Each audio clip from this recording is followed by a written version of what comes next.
All right. Turn up this brightness so your boy can see himself. Yes, himself. HISSELF. Himself.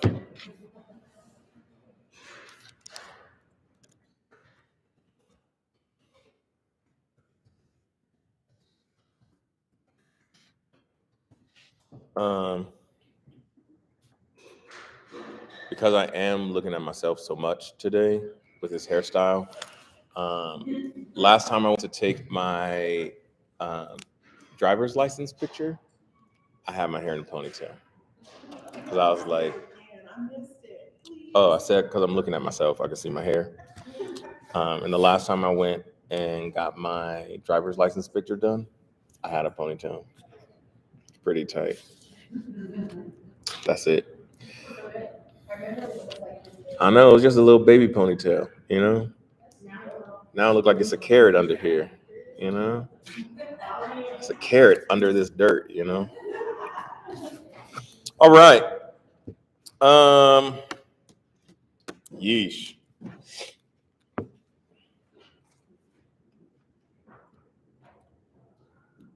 Chapter 4.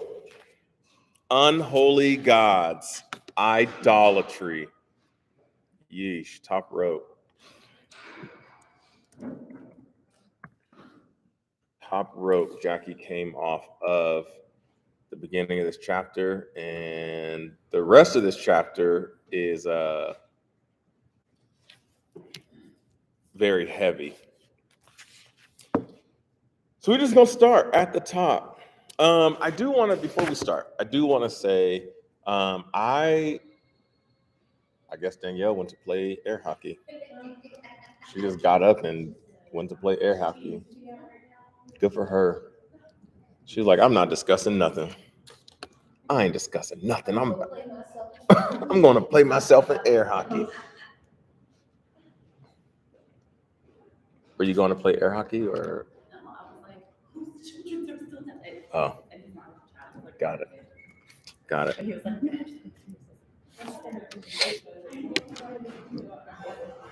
Mm, yeah, we thought she went to play air hockey. I'm like, well, she's like, my tournament starts at 10:32. Um, so I, so most Sundays I have an idea of what songs I want to choose for Sunday morning. Most of the time, it's usually like Sunday. I'm like, oh, I know what I'm gonna do next Sunday, and then that normally changes. You know, I just gotta like get that out the way. It's like, oh, we're gonna do this next week, and then it's like, no. As the week goes on, you read, and so we are legitimately every week now. I'm trying to do at least one gospel song of the three.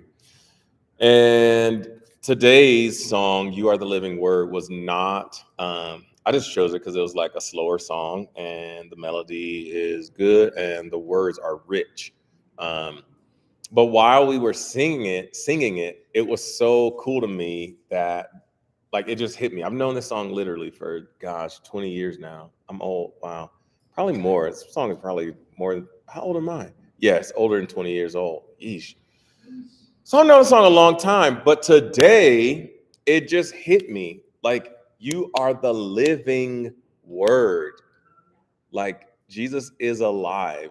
And I just think that's so cool because I did not choose that on purpose because we were talking about idols. Um, I did not choose it because of that. I chose it because it was, like, oh, we haven't done this particular gospel song in a while. So we're gonna do this one, Um, Yeah. And I love that, like, even being the person who chooses the music, like, I am still caught off guard on a Sunday morning. It is so cool. Like, which is why don't try to surprise Jesus. Like, let him surprise you because he's gonna do all the things. And so yeah, that was just really cool that reading or singing that today. I was like, man, like, yeah. Like everything, it was just like, oh, like now I see, like my heart burst to life. I saw delight in his eyes when he looked at me, you know? And then like Graves in the Garden is like, there's nothing better than you. Like that one was chosen. It was like, oh, this is the path we've been on. So it was like, that one was like particularly on purpose. And then it was like, oh, living word, idols are not alive. Yeesh, you know? Okay.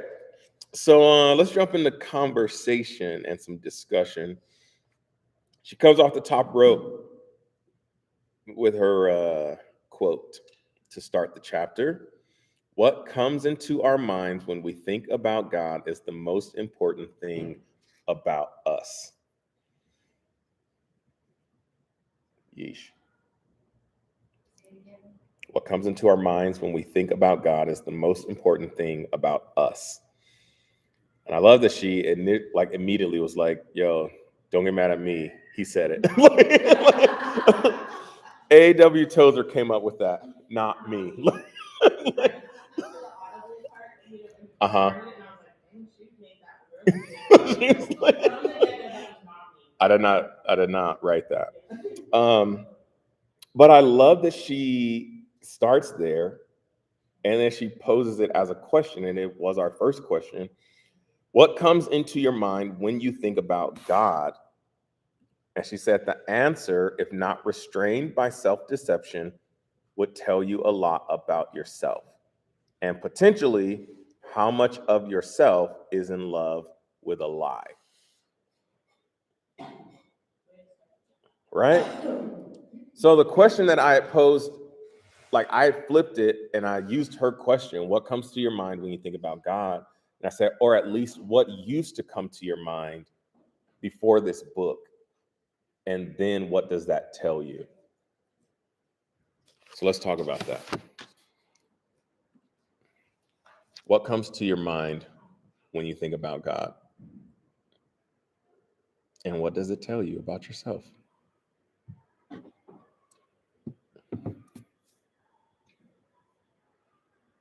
I'm forgiven and healed.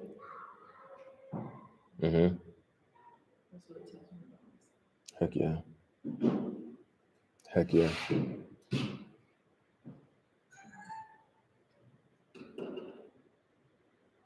That was me texting Fathom. Wow. Wow. Wow. My God. No passing.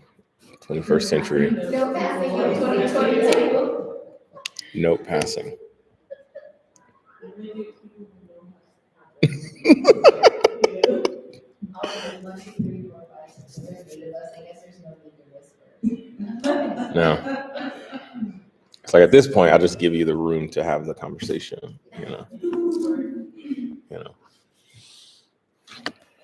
Anybody else?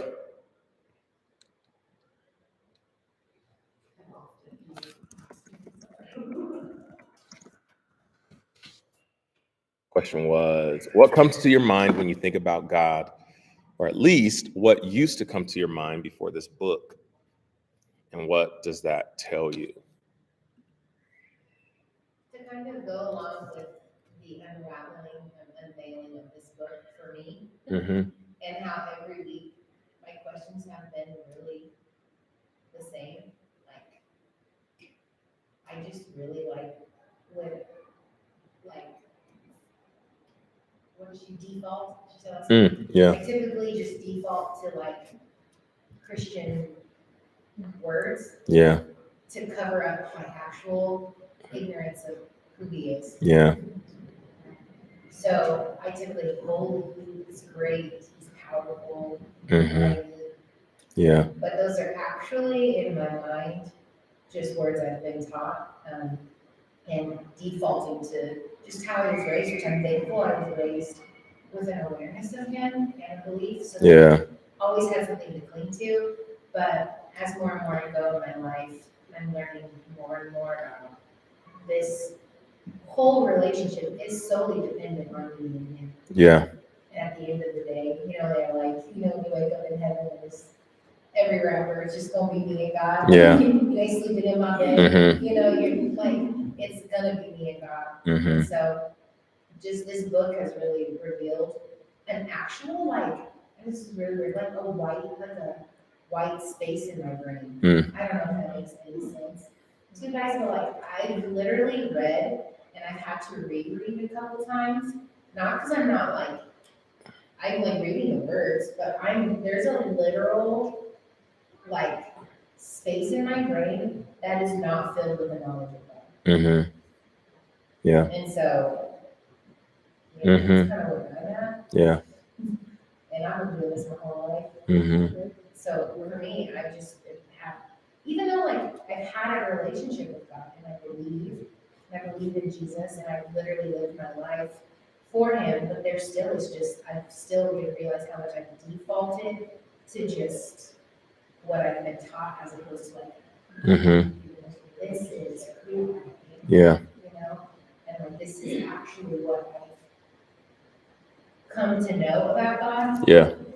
And like last week really showed me when she talked about how like even Moses had to be taught how to encounter God. Yeah. He didn't know to take off his shoes. Right. So God told him, like, you're on holy ground, take your shoes off. And he's like, oh. Yeah. You know, even Moses had to be, Noah had to be instructed on how to build the ark. So why do I not? Why have I lived a life where I don't think that I should be instructed? Right. I Yeah. mean, because I have been so naturally trained and taught and raised in this life, which is valuable. I'm not knocking it down. I'm thankful that my parents gave me something so that I will return to it because it's been ingrained in me.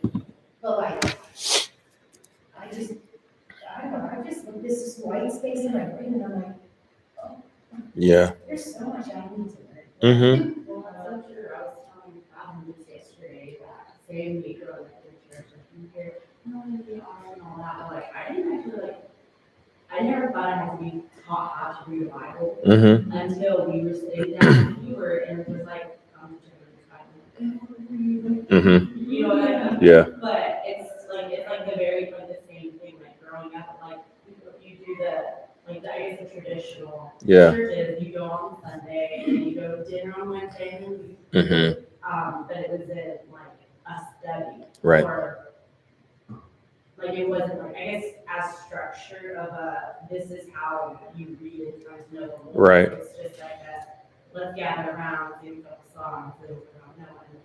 Yeah. Because it's all the same, like we all know like the primary Bible story. Yeah. But it's like whenever I have conversations of like a different Bible story, I'm like, oh, that happened. Yeah. Wait, who is this here? Who is this from? Yeah. Yeah. So it's funny that you mentioned it because we were just talking about it yesterday, like growing up versus like now. Mm-hmm. And it's like valuable to like have been brought up like that because I guess at that point, like whenever you also have that default, that's what you know, and then you just continue to like move up and grow. Because it's like that default. Yeah. No, you're good.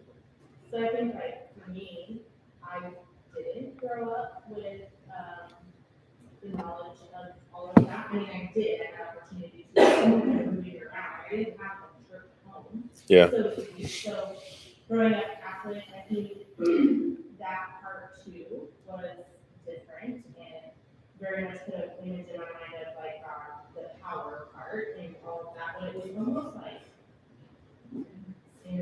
you know, like. Right.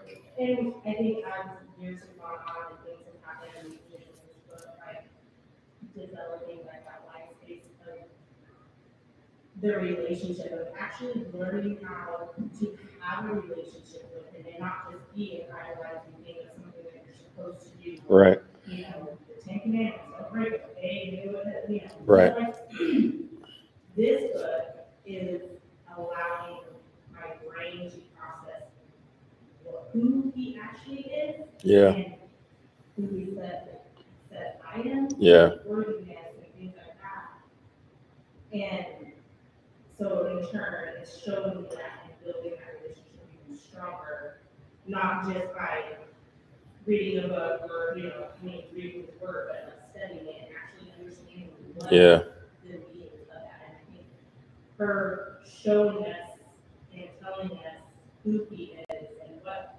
is one of those in mind, but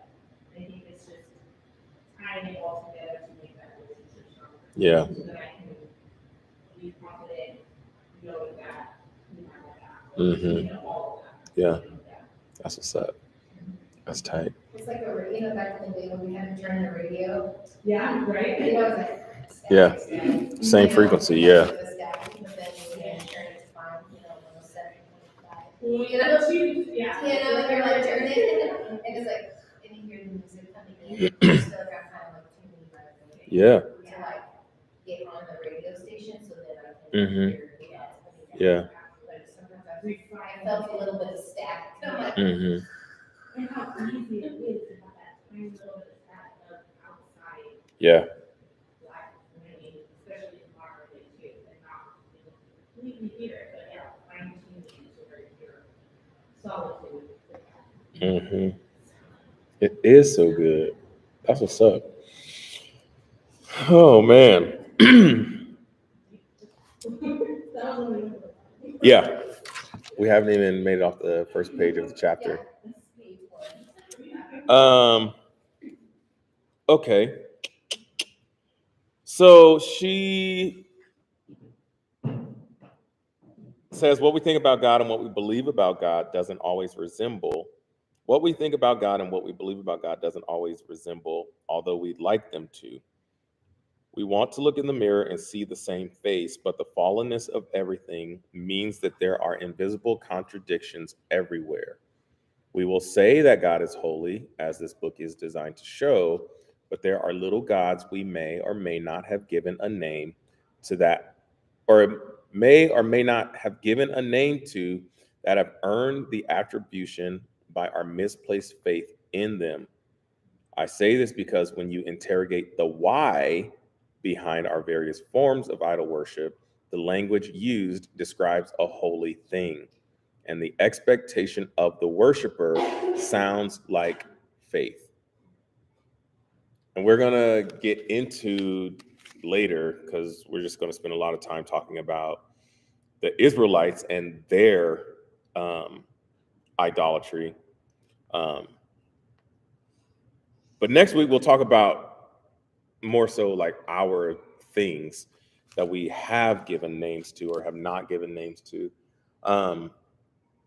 But before we get there, as we start to talk about the why and as we start looking at those things, I do want everybody to be aware of the good things in our lives that are put in that idol spot.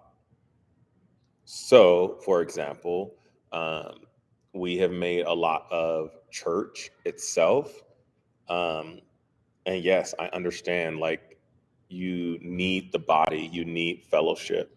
Um, but church is not the only way to get fellowship with the body. That makes sense? So, like, as we are looking at the things, it's not just sinful things that take us away from God that we place in our lives as idols. Um, there are good things. It can be family. It can be your job. It can be, things that you are supposed to do. Like, whatever it is, like, it can be good things that if I am now depending on that thing to now make me who I am, then it has become an idol. That makes sense? Um, and I love that she says when you start to get into the why, as you are explaining to other people what it is you are doing, like, listen to how you talk about it and listen to how you explain it, and how you feel about it. And like she says, it may just sound like worship, which is a very um, easy thing that we do. We just kind of, oh, this is what I'm doing. So we give ourselves to that.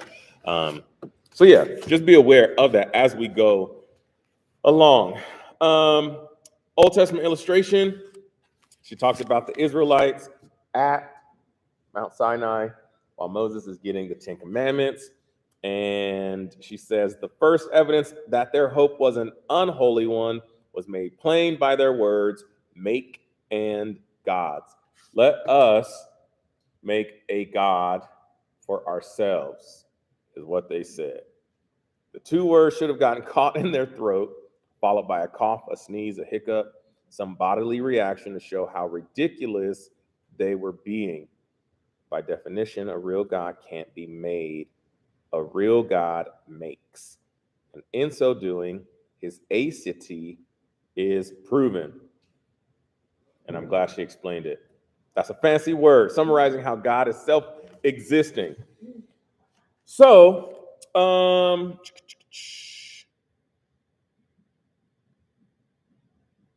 oh yeah. God doesn't need anything.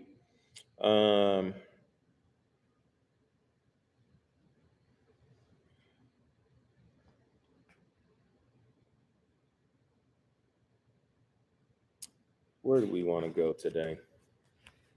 Page 84.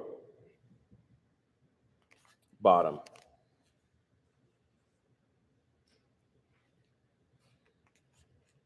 Idolatry always involves an exchange. It is a magician's act in which the holy is traded for the profane, the unique for the common, the transcendent for the earthly, the creator for the creature, exchanging the truth about God for a lie, as Paul puts it, leads to creaturely worship, glorying in a made thing. And as I've said it in another way, made things treated as a god or idols aren't holy in and of themselves. They all lack transcendental value and moral purity that God possesses in himself. Yeesh.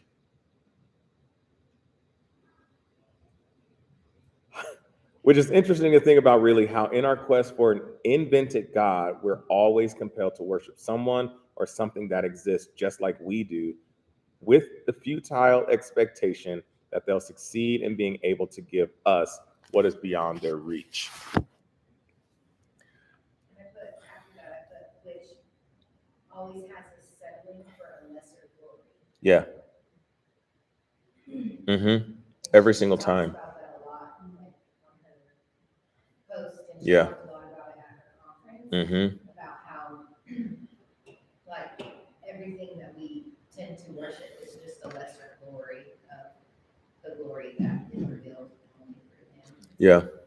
So she said at her glory conference. Glory. Mm-hmm. Last summer, we got to go to her conference in Dallas, and she said about how, like, even she talked about the Israelites one day, and she talked about even how when they asked Aaron to make the idol, right?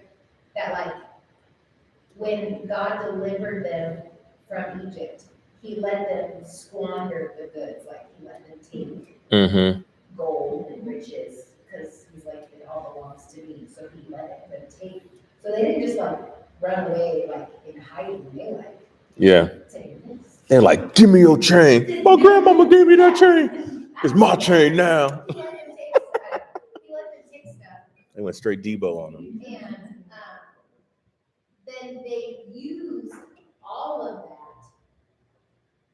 that to build the calf. So 52 days from when he delivered it to them in the calf, or was it when they crossed the Red Sea? It's a short amount of time, to when they took it all off and built a calf. And like the gold that they took off was what God told them they could have. Wasn't even theirs in the first place. It's like actively, and so even what they gave to build this calf was still given to them by God. You know? That's crazy. That's crazy. Even that, like, in itself, the calf was built out of the things that God provisions that God had given them. And then with their gold and their silver and their diamonds and their jewels were gone. In like a matter of 52 days, turning away from what God had said was theirs, which was just a lesser glory and an immediate need because of what they saw in society. Because they were rescued from Egypt, so they worshiped gods and idols. And things like that. So their society, which we talked about, they faltered or defaulted to what they knew. They saw Mm-hmm. It should help put things Yeah. They defaulted Yeah. to what they knew, in, right? Mm-hmm. what society told them was right. Even 52 days after it was either they left Egypt, she said at her conference, it was 52 days after they left Egypt, Mm-hmm. or I think God parted the Red Sea. I think it was back after that. So literally a sea was parted, and just in a month and a half, they forgot what God did for them. Yeah. Just in 52 days. That's crazy. And then they had to then take what God gave them to build an altar, an idol. Yeah. So even the clothes on their backs weren't even something that they did, was all. Yeah. I think it's probably most interesting that we, we do that.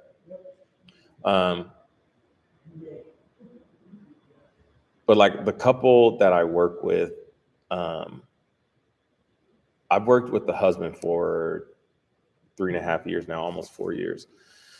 And his wife has now come on. And so I work with both of them, but I get to have a lot of conversation with the wife. And so we talk about everything, and Mondays, I'm reading Holier than Thou. And she's a wildlife bio something or whatever. Yeah. I don't know. Or wildlife biology. She's a with that. Um, and so she has explained, or she has described them as she is atheist and her husband is anti-theist. So where she will at least have the conversation and be like, oh, okay, cool. That's what you believe. Awesome. He won't even laugh at a joke.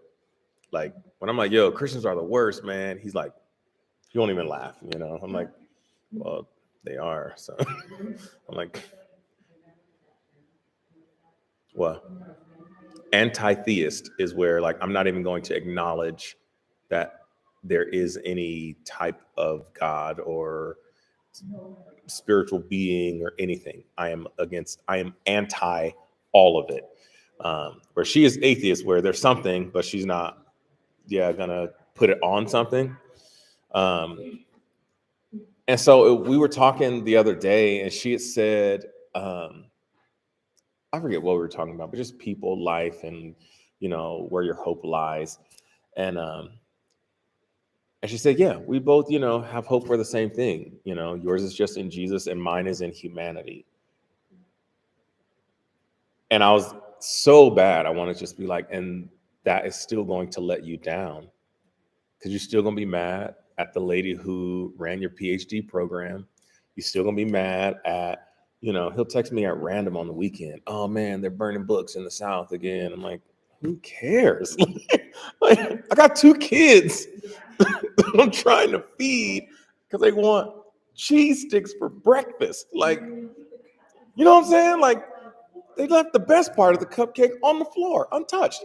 Who cares about book burning, And so I wanted to explain to her, like, even in that, like, in placing your hope somewhere that is not God the Father, not just a God, but God the Father, like, putting your hope somewhere else is legitimately going to just let you down every time. And you have to scrounge up the energy and you have to scrounge up like the effort and I was let down again. And we find ourselves like in this place where we keep writing and rewriting the excuses of why we stick to people and why we hold on to things and why we put up with the things and why I'm now going through the motions again, because our hope is in them and not just in who Jesus is, not in just who the Father is.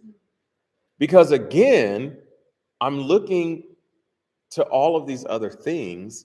And yes, talking people specifically, but I'm like, whatever it is, like I said, if it is church, if it is music, if it is cooking, whatever it is. Like if I am looking to this, I'm always going to have the up and the downs are going to be so deep because I'm not rested in something that is steady.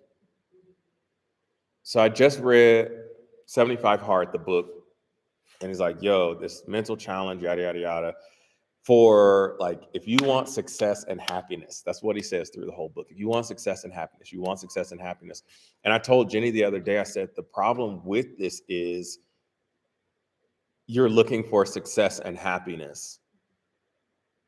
You're just not looking for like a steady, somebody to give you that when you are just having a bad day, when you're just tired.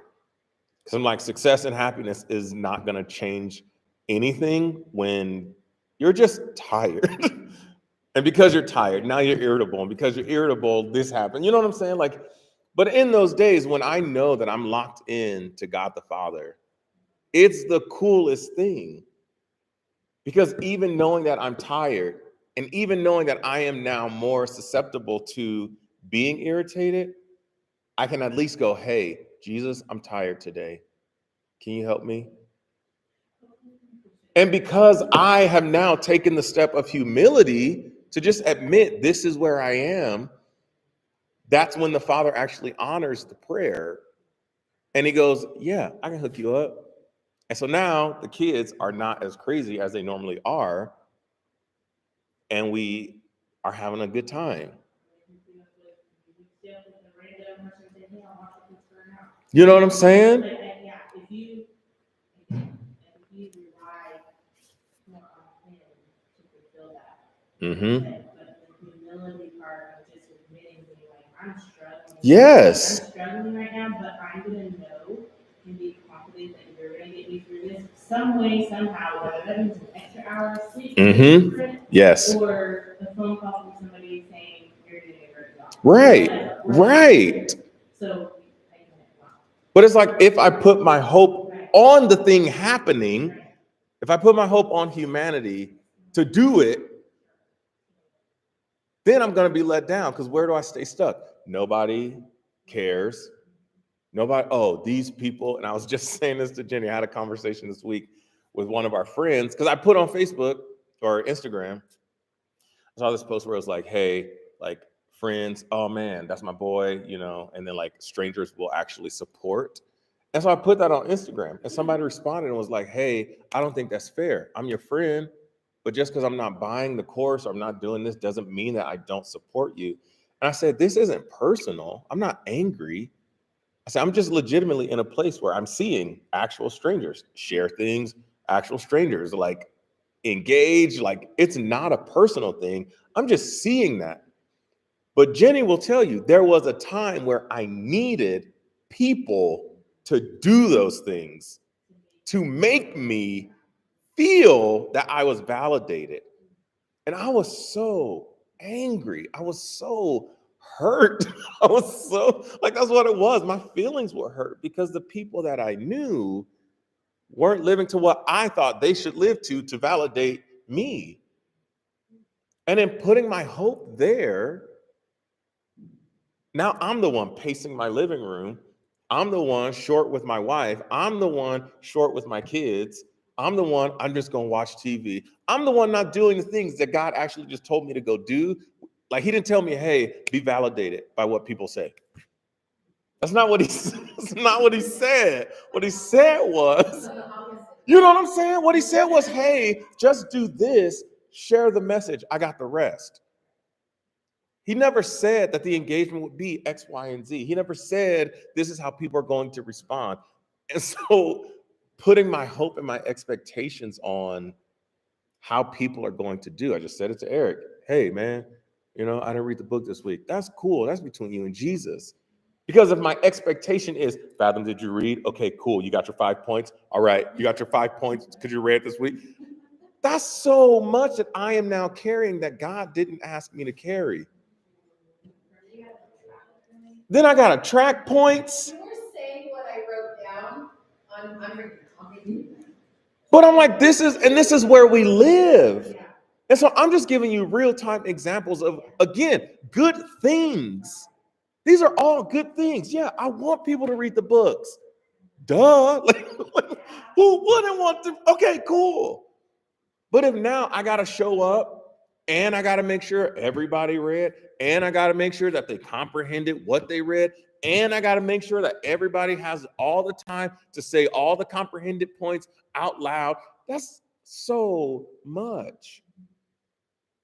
And if I live there, that now my idol becomes the results of the book versus the obedience of Rafer. Just have the people read the book, make a schedule and follow the schedule.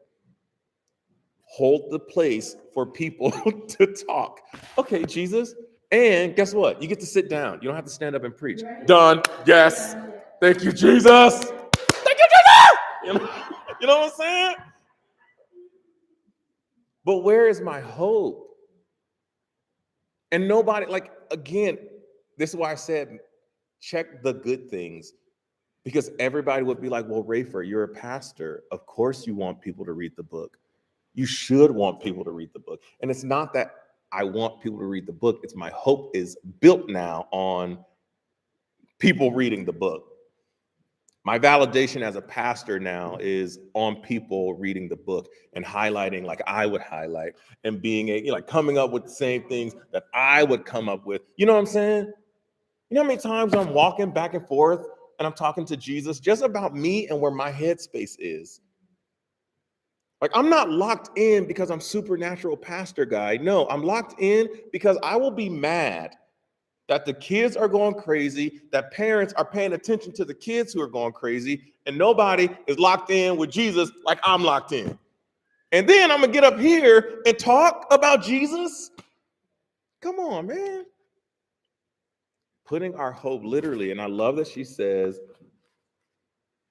we're always compelled to worship someone or something that exists just like we do, with the futile expectation that they'll succeed in being able to give us what is beyond their reach. What is beyond their reach? Every single time, it is beyond that thing's reach to actually give me what I'm looking for. That's crazy. That's super crazy. Go ahead. What were you going to say? Oh, you said on 89? Oh, yeah, I do. Oh, you were jumping way ahead. Essentially, that was what 80%. Yeah. I mean, we can. This isn't this is a fun church. We can do whatever we want. Yeah. Well, it's so piggybacking on what you said, page 89, second paragraph from the bottom, it says, he was a willing participant in the flock God ordained before the world was even formed. We should never expect an unholy thing that was made with our bare hands to be sovereign enough or powerful enough to save us from anything, when an idol's entire existence is dependent on whoever it is that brought them to life. Yeah. So you're talking about like your expectations, what are our own expectations, what we're perceiving, what we're expecting from the world, you know? And so she says, an idol's existence is dependent on whoever it is who brought them to life. Yeah. So you brought that to life. Yeah. And gave it a stronghold in your life. Yeah. And now I'm expecting it. Go with me on this. Yeah. Crazy. That's crazy. But basically, in our own show, we play God, right? We give whatever needs to, like, you think about God is put everything into existence. Yeah. He created this ebb and flow, what should happen, nature. He's just literally in control of all of it. So we play God. And then we don't realize that we accept sacrifice from everything to fit into our world. Yeah. And then we expect it to go how we think it should go. Right. The thing is, that is really in itself like recreating what was meant to be God. And he gave his son, and he sacrificed his son so that like we could all come to him. So it's like, I'm going to be God in my world.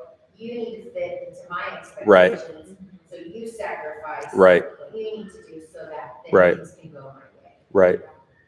And the thing about God is, it's out of true love and Yeah. compassion. And He's giving all the things. Yeah. so that I can give you. Yeah. So that you can have. But Mhm. the reality is we twisted that. Right. But still to recreate the divine purpose. Right. What got God at the top, Mm-hmm. Jesus the sacrifice, and the funnel Right. for all of us. Right. But now it's we're at top. Mm-hmm. You are the sacrifice, so the world can go the way it wants. Right. But it's still a parallel to what God designed. Right. Yes. So it's like, Yes. you know, and then so then it goes back to like I was thinking Adam and Eve literally had complete communion with Jesus. Mm-hmm. But then they ate the fruit and then completely had to hide themselves from God. Yeah. From communion with God. Yeah. And they had to hide themselves. And then now just constantly strive a life to be dependent on God. Mm-hmm. But yet they wanted to be God. Yeah. Yeah. They ate the fruit Mm-hmm. to be God. Yeah.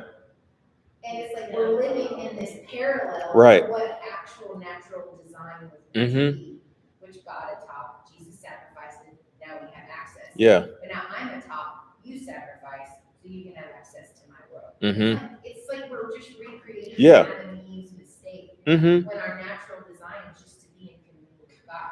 And then we stay hidden from him because we think that he is like me. And that's the crazy. I wouldn't dare say that out loud. I wouldn't tell people, hey, you all have to fit my thing here. But like we put that on God and we tell other people that's how God is. Because you are being that God. Because you are being that God. If you don't fit into my Yeesh. realities, then I stumble around because you aren't doing what. Which the reality is like, Yeesh. we imagine God handling the Israelites. Like, and yet he did it perfectly. He did everything he was supposed to because he's God. You don't like, but like, I can't handle my two kids. When they don't, I literally told Trey last night, I was like, I told you not, you can jump on your bed all day, but at nighttime, we don't jump on our bed, you know? And then Brooklyn literally was a monkey on the bed, fell off and bumped her head last night. And I was like, that's what you did. Like, you know, and I'm For the like, record, Mama did not call the doctor. I know, I stayed focused. So, and then Trey kind of smirks, he got a couple more sleep. Yeah. So, but anyways, but I can't even handle two kids disrupting my peace, let alone an entire tribe because realizing God just handled it perfectly. You know, Mm-hmm. but it, you know, it's like we're living that parallel. Yeah. We are trying, but then the realization of like we're trying to play God when we are just the outcome of the sacrifice. Mm-hmm. We're just going to access. Yeah. Yeah. Yeah. Mm-hmm. Yeah. I was thinking this morning. So I went on my walk. By the time I got back, Trey was in the bed with Jenny. Brooklyn was still asleep. So I take a shower, and they both wake up. So I get in the bed, you know, cuddle up. And I was like, man, I love my family. I'm just missing my sweet girl who never treats me mean, you know, who never treats me mean. You know, she knocked out. And it hit me. I was like, legitimately, like, Trey, if I just spend any time with Trey, both he and Jenny are the same person. Like, just be here with me. Like, Trey's like, Dad, can we go play? Yes. Can we put a puzzle together? Yes, son. Can I go? Like, Trey just like, I just want to be in it with you. That is my wife. Let me just be with you in it. And the only one in the house that I actually have to, like, the only one I want to love me back is the one who's like, no, don't kiss me, daddy.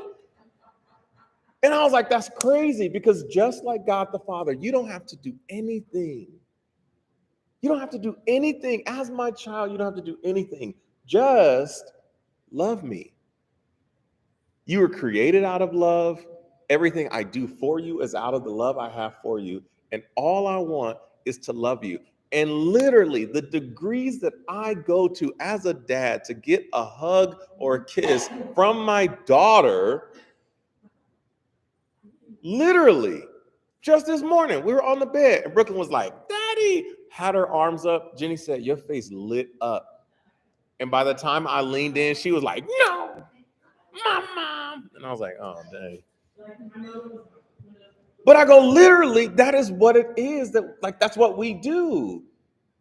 God is literally here all the time. Love me back. Love me back. Yes, I will open the cheese stick for you. Yes, I will open the chia seed pouch. Yes, I will get you dressed. Yes, you can. Yeah, yes. You can have the donut. Yes. I just want a kiss. Just one kiss. And you know what she does? Here. Give me a kiss. Give me a, like, right there. And literally, the Father's just saying, yo, I just want to be in relationship with you. And we do. We walk around like Brooklyn. I do it myself. No, I got it. But in the worst moment, I can't turn the water off in the sink because I'm washing my hands, leaning over from the toilet. I can't reach the fruit. I can't open my cheese stick. What is it? Daddy, help me. And every time, yeah, I can do that. How tight is that? And I think, like, realizing all of that is changing my view because it's like, you see so powerful and just like a father figure, kind of like, oh, like, doing the right thing. Mm-hmm. Not the ironic part about it, but just the beauty of it all. Mm-hmm. Yeah. And love me, full hearted, nothing else. Love me. Mm-hmm. Everything is here. Right. Everything. If you just do this. I love on page 90, she is talking about how the idol was garbage, trash. And she says the psalmist's description proves this point. Their idols are silver and gold, the work of human hands. They have mouths but do not speak, eyes but do not see. They have ears but do not hear, noses but do not smell. They have hands but do not feel, feet but do not walk, and they do not make a sound in their throat. And she says, if the golden calf did in fact bring them out of the land of Egypt, how did it know they were enslaved if he didn't have the mind to comprehend it? Maybe it could have learned about their affliction if it had the ears to hear their prayers towards heaven. But nope, a dead thing is deaf too. Let's say that there were no prayers said, but the oppression was observed. Maybe then the calf would know the context for that which its worshipers needed deliverance from. But sadly, it didn't have the eyes to see them or their problems either. And I think that is so, like, the way she puts that and how you pointed out, like, me being God and having everyone else sacrifice, or me having this expectation that I created. And 9 times out of 10, it's, when it comes to people, validation, here's my idol of validation that I need from everyone. But validation that I created, one, can't see, doesn't even know that it's there. My need for validation doesn't know that it is there as a need for validation. So it can't go out and, like, whisper to people, hey, go give him some encouragement. You know what I'm saying? Like, it can't go out and do something. Well, it's also another parallel, because we are the body of Christ, the hands and feet of Jesus, meant to live out and, like, spread the gospel and to be the embodiment of Jesus today. It's another parallel because and I just wrote here, this is all this to say, just to check your totem pole, like who's at the top, who's at the bottom, because we are then, since our idols have no ears, no brains, no mouths, we are the hands and feet of what we worship. Right. So it's another parallel. Yeesh. We are the hands and feet. Dang. We give the embodiment of our idols. So then we realize I'm walking with no power because I'm walking from a source. Right. Dead. Serving nothing. Yeah. So it's another parallel how we are out of alignment with God. Mm-hmm. Because we are being the voice to the idol. Right. We are giving it the brain. Right. We're giving it Yeah. the ears and the mouth and the eyes. Yeah. And then we're walking and bringing that idol to life. Mm-hmm. That's crazy. So it's another parallel where it's just like so that's like where the Holy Spirit told me, like, check your power. Like, Yes. Check your breath. Check your, whatever, which people say, whatever. But, like, check your power. And so if I'm walking around, like I see like the body of Christ, and then like being pulled out of it, and you're just out of alignment, and you're walking around fumbling, you're walking around powerless, and you're walking around because you are giving something dead. Yeah. You are giving it life. Right. But the thing is that cannot fuel Right. you It can't. and give you life. Won't ever. So then we're walking around dead. Yeah. So it was like, for me, it was another parallel. Mm-hmm. Like Adam and Eve, we're trying to be God. Yeah. So this is another thing. We are giving power and life to the idol, and the reality is Heck yeah. our source of power comes from Christ, and that's what gives us power and brings people back in. We're just aimlessly giving breath. Yeah. And then it's also the thing that, like, if we look at ourselves as the gold that God let the Israelites have, and then we know the purpose of who we are and our treasure is in Christ, we're just displaced metal made into something that was meant to serve God. And yet we wonder why we're depleted. Mm-hmm. Yeah. So I'm like, so the Holy Spirit told me just to check those areas. I said, so what does this look like? How do I tune in to that white space in my brain? And I feel like you said, just check your totem pole. Where's your source coming from? So in my anxiety or in my anger, because I really am struggling with anger with the kids. Like, I find I have such a hot temper. So like, why am I so angry so quick? So where am I feeling? So I'm trying to like look upwards, like who's at the top? Yeah. What are my expectations? Especially in the beginning, like, like we're feeling a little something today, we're helping with medications with my children, or whatever. Like, everything happens in the get-go, and then I spend my power, look where my power's at, I feel a little confused, why, what's going on? Yeah.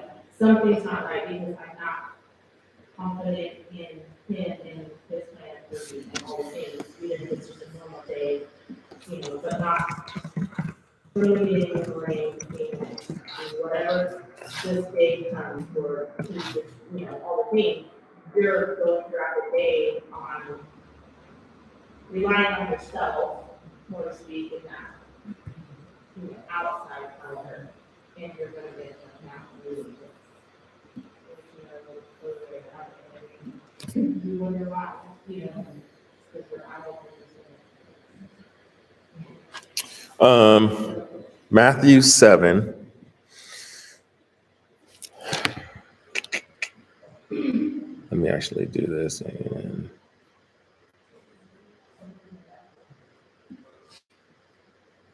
I love that I can just have my computer here. Come on, internets. Okay, Matthew 7.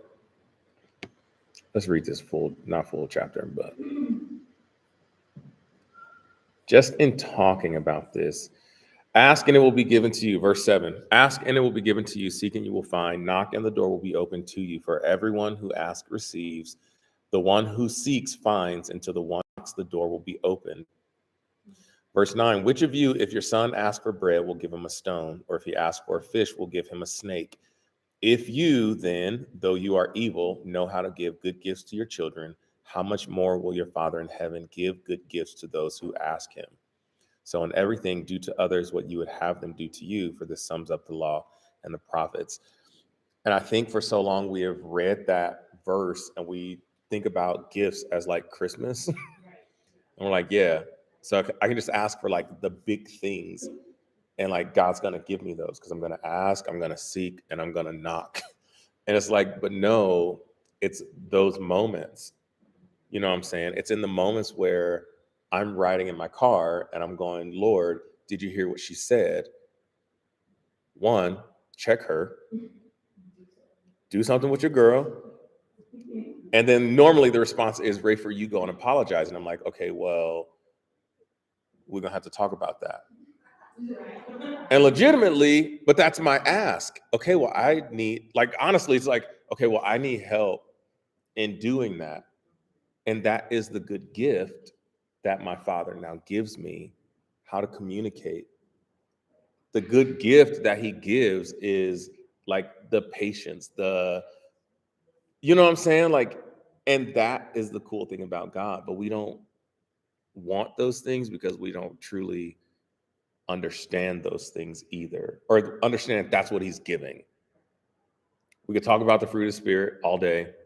And this is where I said, like, we know the stories, we know the things, you know, we know the Holy Spirit is here to lead and guide and teach and, you know, comfort. And we'll say the things, but like, when it actually comes down to it, that's not what we are trusting. We come back to me at the top, and I've got to figure it out. And at some point, Jesus is going to meet me on the way to Emmaus. And he's going, my heart will burn within me. You know what I'm saying? But it's like, no, if I can just slow down. And I love just the first half of this where she's talking so much about the idols being dead. She's like, if this idol, this thing that they made, like, if they had to make it, even if it was made before, it couldn't hear them. And I love that she goes to say, like, on the bottom of 91, a God with no life could not notice you in your room, listen to the quiet suffering stuck in your chest, and comprehend it as pain. Because literally, how many times have we been there? Just crying. So it's like in a song like You Are the Living Word. There was a guy, we were at Heaven Come, and the first preacher who spoke, he was like, sometimes you don't know the words. You don't have the words. And he goes, so when we see like O's in songs, where it's just like you're singing O forever, he's like, put what is in your heart into those things because God is alive. The Holy Spirit is here to take what you feel and what you know, the pain you feel, the hurt, whatever it is, the disappointment, the anger, the pride, whatever it is, you put it into these things, and he's a father who's there listening. He sees it and he hears it. Whether I actually ask, seek, or knock with words, or I'm over there in the corner on my knees with my arms wide open, just singing O's because I don't know what to actually say. And he's like, but I got you, bro. That's too tight, man. Mm-hmm. Oh, yeah. I was like, I don't know. And I truly didn't know. And I was talking to Riss a few days after that. And she was like, we were talking about like life and like what's to come. And I was like, I don't know. But I prayed about my job and everything for the first time since I've been. It was like 3 weeks. That's very not. The realization of that was like heartbreaking. Mm-hmm. I was like, why am I trying to things about myself? Mm-hmm. And then I was talking to Riss, and I had God's gift of just overwhelming peace. Yeah. My situation hasn't changed. Yeah. I'm still unemployed. I still have all these bills to pay, but God is so good, and I'm just chilling now. Mm-hmm. It's so good. But it's crazy because I don't have to worry. Right. Like, I don't know what is to come next. Mm-hmm. But I just distinctly remember, like, well, like, I know God, like, Mm-hmm. because, like, the guidance to help me pray for what Bingo. happened, and I didn't even think I was crying today, but listen, that's just what I do all the time, it's fine. I'm not even kidding, I was here for 30 seconds last Sunday, and I know because I started crying. But just, it's so good, because, like, not knowing what to pray or how to pray, but still doing it. Mm-hmm. And God's still coming in and Mm-hmm. giving me that gift Yep. of just overwhelming. Yeah. Like, and it's so true. Like, Mm-hmm. I am an emotional wreck with my current situation, but I'm just like taking it, Mm-hmm. trying to tear down the totem pole of Yeah. it's not me when you break it down to the Mhm. very, very bottom Yeah. to break me down to the Yeah. bottom so that I can, it's like that reset, like, no, it's truly God is in Mhm. charge and He's running the show. Yeah. And it's not my job to figure out how to fix it. It's Yep. my job to solve it. Yeah.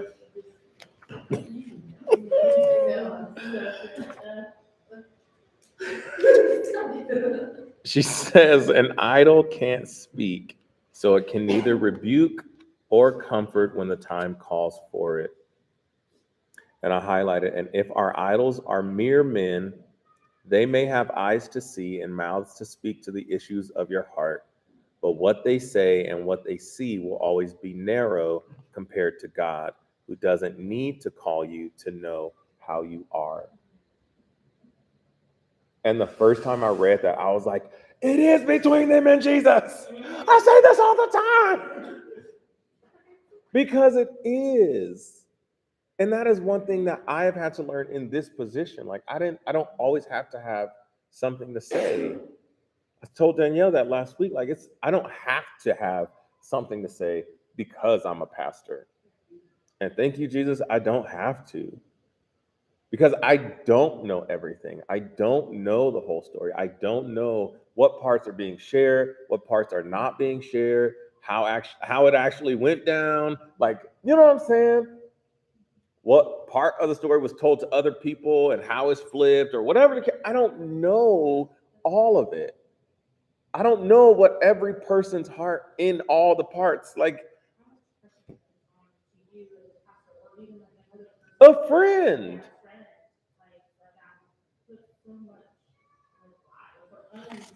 Mm-hmm. That is crazy. It is still narrow compared to God. That's tight. All right, last thing, because we are officially over an hour. At the bottom of 92, she says, to hope in anything that has been made to be a deliverer, whether it's sex, a relationship, a job, money, an identity, alcohol, or whatever is to become as ignorant as the idol itself. Or whatever is to become as ignorant as the idol itself. So anything that we consider, oh, I'm going to get the validation. This is going to make it. This is going to make me, oh, I will be the man that I'm supposed to be if I can sleep with all the ladies.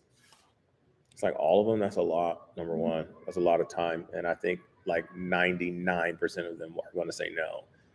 But have at it, I guess.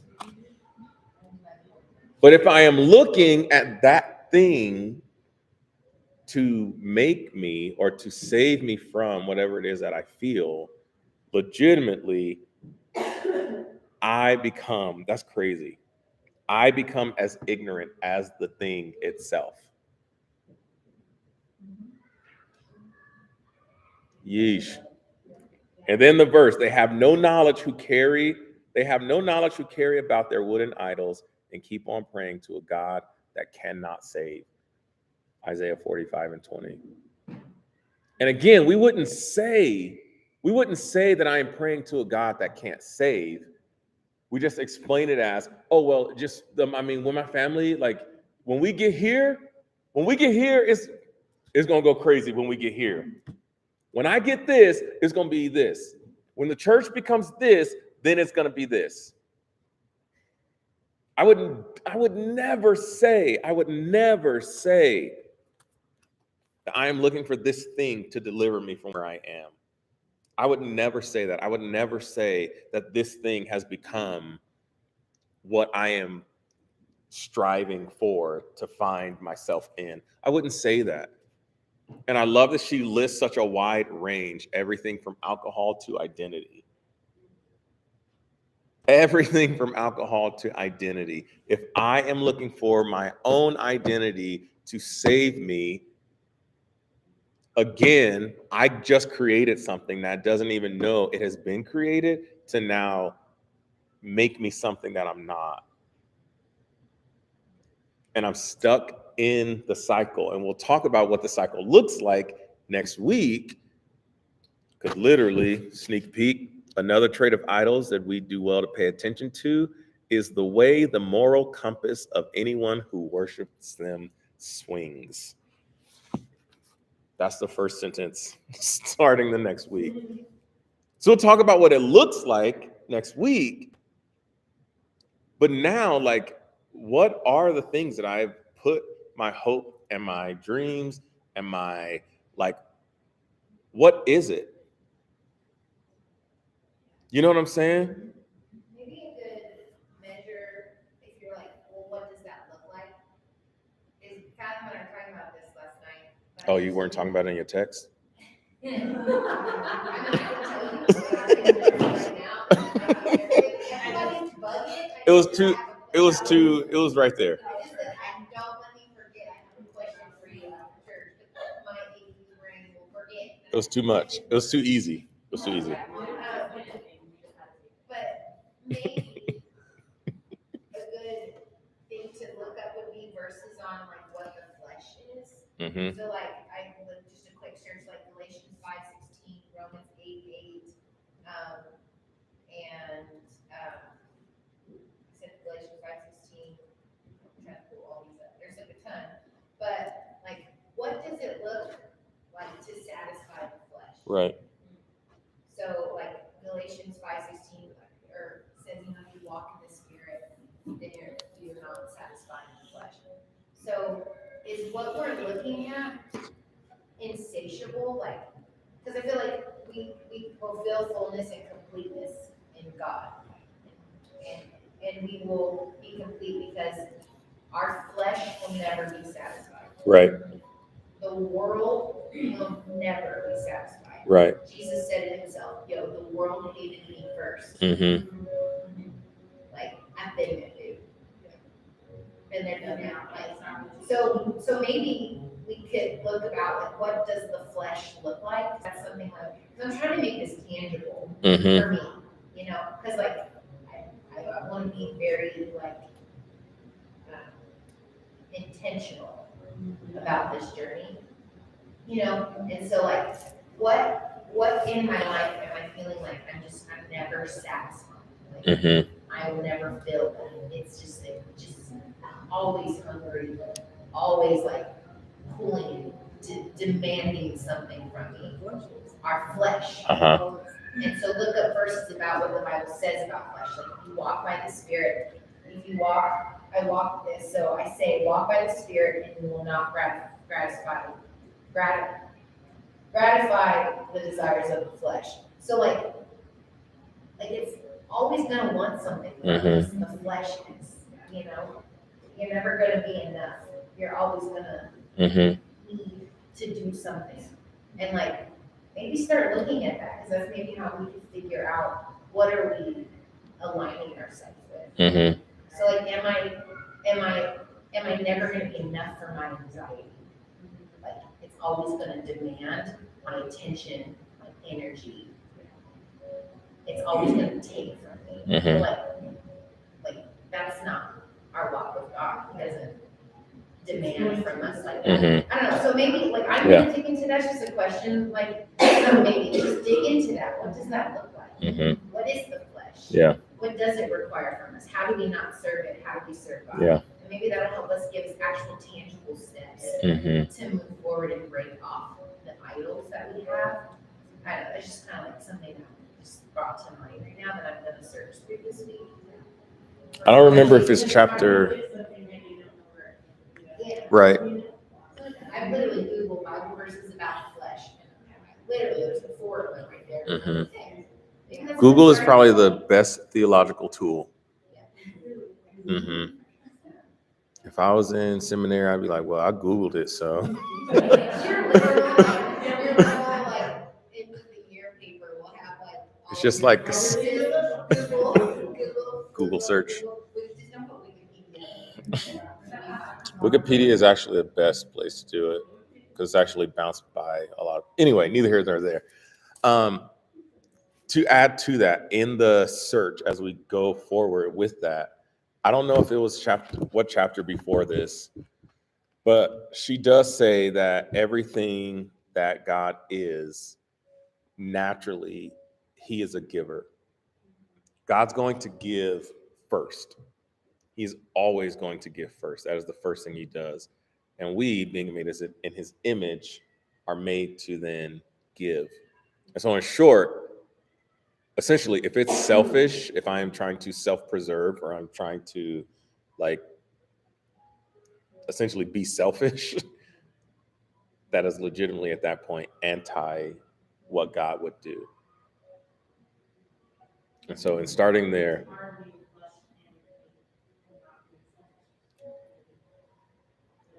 yeah, because saying that out loud, I was like, well, Rayford, now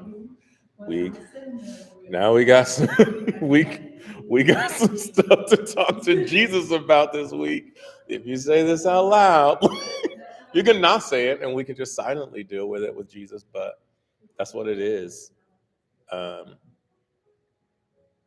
God is forever giving.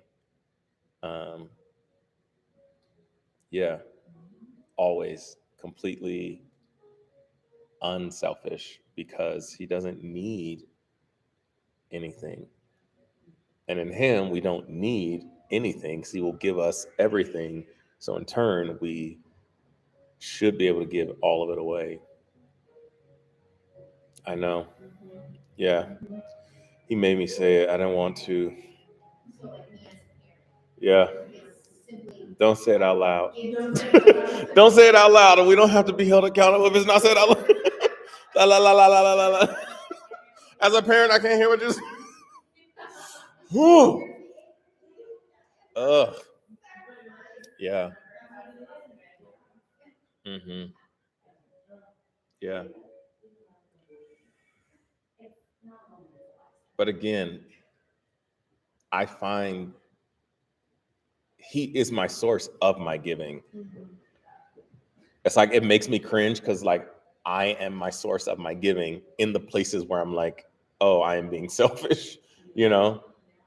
Yeesh.